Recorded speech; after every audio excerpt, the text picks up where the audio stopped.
Here's your wrestling news for December 12th, 2022.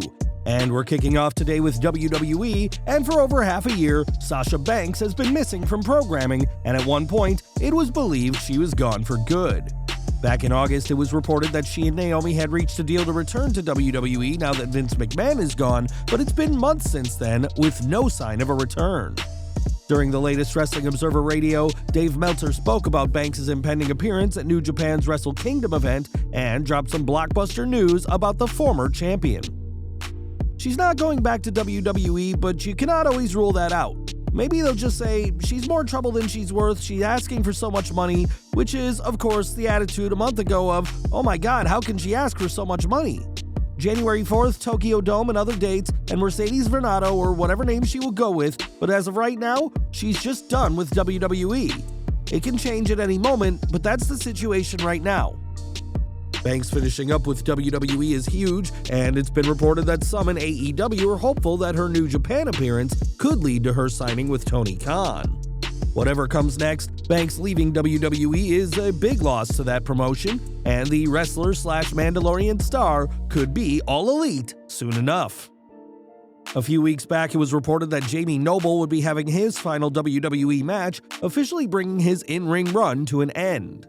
Last weekend, Noble did indeed have his last match, and the former Cruiserweight champion went out with a bang.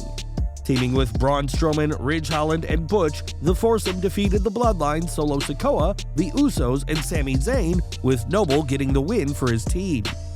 Noble hit a Tiger Driver on Zayn to get the win for his team, and judging by photos from the event in Charleston, looked to be in great condition. Noble has been with WWE for decades, and in addition to being a superstar, has worked as a backstage producer, and it's great that he could officially close the book on his in-ring career on his own terms.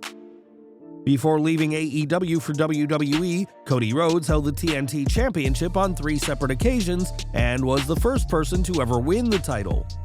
Now the AEW TNT Championship is held by Samoa Joe, who is ready to take on all comers, and that includes the American Nightmare. During the ROH Final Battle media scrum, Joe made it clear that he'll be a fighting champion, and even threw out the challenge to Rhodes. Oh, anybody could get it. Like, let's be real clear about this. Like, if you think you're the guy who's going to come take this from me, show up. I'll whoop your ass. It don't matter if it's Miro, Cody can come back, bring anybody. Not only is Joe the TNT champion, but he is the ROH World Television champion as well. But with rumors of a Royal Rumble return for Rhodes and a feud with Roman Reigns, it's unlikely that Cody will answer this challenge. When you see Braun Strowman on TV, the former Universal Champion is usually decimating talent, but recently, Strowman had a very real backstage altercation with Triple H, Stephanie McMahon, and Bruce Pritchard. It was back in 2013 that Strowman signed with WWE, and after 8 years with the company and holding several titles, including being a Triple Crown champion, he was released in June 2021. After wrestling a handful of indie dates and being part of Control Your Narrative, Strowman reached out to Triple H in August of this year, and the two reached a deal for Braun to return. According to Wade Keller of Pro Wrestling Torch, Triple H re-signed Strowman for $575,000 per year, far less than the $1.2 million he was making at the time of his 2021 release. Money wasn't the only issue, as it's also reported that Triple H made several promises to Braun, which have since not panned out. On September 1st, Strowman re-signed and would make his TV return on the September 5th Raw, demolishing every competitor in a Fatal 4-Way Tag Team match. Strowman would have a brief feud with the Alpha Academy, and later moved to Smackdown and feuded with Omos, defeating the Nigerian Giant at Crown Jewel. Despite this literal big win, Strowman is far from happy over his booking, and has made it clear that he wants to be going up against more high-profile names. According to sources, Strowman wants to be involved with the likes of Bobby Lashley, Karrion Kross, Sheamus, Drew McIntyre, and Roman Reigns, and even pitched a feud between himself and the Bloodline. Triple H, Stephanie, and Bruce Pritchard were quick to oppose the idea, and also opposed Strowman's pitched storyline for a program with Drew McIntyre, which would have culminated in a match at WrestleMania 39. It said the WWE management's dismissing of these ideas led to a huge altercation between all those involved, which those backstage couldn't help but overhear. Thankfully, peace prevailed, but there's been no confirmation on what exactly was said during this altercation. Strowman hasn't exactly been subtle when it comes to wanting bigger plans than he's getting right now, as he told the Toronto Sun recently that he wants to be the one to dethrone Roman Reigns. "Look at me and look at a lot of the guys that I get to step in the ring with. I wouldn't want to have to fight me. Any opportunity I have to go out there and get that chance at winning, getting that opportunity at that title, I mean, let's be real. It's about time somebody takes those things off Roman Reigns' hands. The monster might just have to be the guy to do it." Strowman's desire to get better booking hasn't gone amiss by others in the wrestling world, and Booker T is all about the monster among men. During the latest Hall of Fame podcast, Booker gave his 2 cents, saying there's a severe lack of credible opposition for Strowman. "Strowman, he's a big guy, man, and he's one of those guys that I don't want to put any label on him, on Strowman or anything like that, but it's only going to be so many guys that he could really go out there and work with and really have a real match with, just like Omos. How many Omoses is it around? There's not many. Brock Lesnar, you put him in there with Brock, then that's the role shifts. Opposite of him, the pitch is on someone like a Brock Lesnar. He's just in a hard position, you know? Guys like Strowman back in the day will be used like an enforcer in some sort, you know? Guys like that, you know? Being in world title matches, you know? Back then was just something that was few and far between. Strowman may indeed be a physical specimen, but WWE has yet to give him a major storyline since his return, possibly due to his social media actions, which have caused him significant heat backstage. With a stacked roster that has only grown since the retirement of Vince McMahon, we'll have to see if Braun gets the high-profile feud he's desperately wanting, but for now, the monster among men will have to get used to his current position. But what do you think of this? Do you agree with Strowman that he should be booked better? And if so, who should be the next star to step up to the monster among men? Over to Smackdown, as last Friday's episode was in Pittsburgh, so it was fitting that Kurt Angle was on the show. The show was a birthday celebration for the Olympian who turned 54 last week, but this celebration wasn't WWE's idea.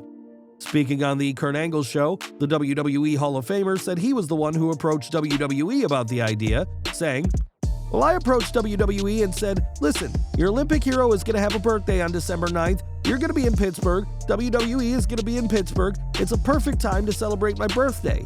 So they were like, yeah, we'll think about it. They came back to me and said, okay, we're going to do something. They wanted me to do the milk truck segment again. They decided to have a bunch of heels talk about me during the show, all through the show, putting me down and ripping on me.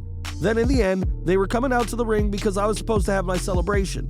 I don't show up and the heels are in the ring with all the birthday cake and everything, and I come in with the milk truck and I go down and I spray them down. I tell them, hey, you can't have cake without milk. It's awesome. When I was told this, I was so excited because that was my favorite moment in WWE, driving that milk truck into the arena in Sacramento, California. It was my #1 moment. I absolutely loved that I had such a great time doing it, and it was an awesome moment for me to be able to do it again. Rather than a bunch of heels, it was just Alpha Academy who felt Kurt's wrath in the latest interaction between Angle, Otis, and Gable. It was just a few months ago that American Alpha tried to force Kurt to join their ranks, which ultimately did not happen, and we imagine that this isn't the last we've seen of Angle versus Alpha Academy. For the past year, NXT has seen names from the main roster make their presence felt on the white and gold brand, and one person fans can see each week is Apollo Crews. At NXT Deadline, Crews came up short in his efforts to dethrone NXT champion Braun Breaker, but this won't be the end of his run. During the media scrum, Shawn Michaels made it clear he's a fan of Crews and plans on using him in NXT for the foreseeable future. I have no intention of letting him go anywhere. I'll say this, I don't make the main roster decisions, I'll say that much. For now, we love him here in NXT. Michaels added that Crews brings a great deal of experience with him, and that's something that greatly benefits the NXT roster of young talent. A former US champion and Intercontinental champion, Crews may have come up short in his efforts to add the NXT title to his collection, but his days on the main roster are far from over. Before making her name in WWE, Asuka wrestled for years as Kana and became one of the top women's wrestlers Japan has ever seen. In WWE, Asuka has undergone multiple changes, having worked as a face and as a heel, and it now looks like the former women's champion will be embracing her past. On Twitter, Asuka has continued to share images of herself from her Kana days, and for one point, spoke about crawling a cracked and broken path. On this week's Raw, Asuka came up short in a triple threat match that included Bayley and Rhea Ripley, and this loss may be the catalyst for the Japanese star's darker alter ego to finally come out. Now, Scarlett Bordeaux was rehired by WWE in August this year, alongside her husband, Karrion Kross. While Cross has been busy causing havoc in the ring, Scarlett hasn't been competing, but that all changed last night. At a WWE live event, Scarlett made her main roster in-ring debut, teaming with her husband to face the real-life couple of Madcap Moss and Emma. Prior to this show, Scarlett's only matches for WWE had been a squash match in 2016 before she was under contract, and a 2021 dark match against Shotzi. With Cross and Scarlett getting the win, it remains to be seen when Scarlett will wrestle on TV, but the Smoke Show was able to hold her own last week. In recent weeks, MJF has had an online feud with UFC fighter Paddy Pimblett, recently calling him a dollar store Conor McGregor. For last weekend's UFC 282 event, the reigning AEW World Champion appeared in the crowd, but while he may be popular with wrestling fans, the same can't be said for MMA fans. On social media, UFC's audience were quick to mock MJF, questioning who he is, and called him an actor at a real fight. MJF likes inciting reactions from fans, and while the AEW World Champion has earned the respect of wrestling fans for his refusal to break character, these UFC fans had no interest in the devil himself. Earlier this month, it was confirmed that William Regal is leaving AEW in order to return to WWE and be closer to his son, NXT superstar Charlie Dempsey. While this is something Regal clearly wants, it comes as a huge blow to Tony Khan, as the British legend brought decades of experience to AEW. On the latest episode of Grilling JR, Jim Ross spoke about Regal and the advice he gave to any AEW star who had a chance to learn from him. You can't replace guys with that kind of experience, and Regal's case, also the patience to help these young guys because he was in a ring every day.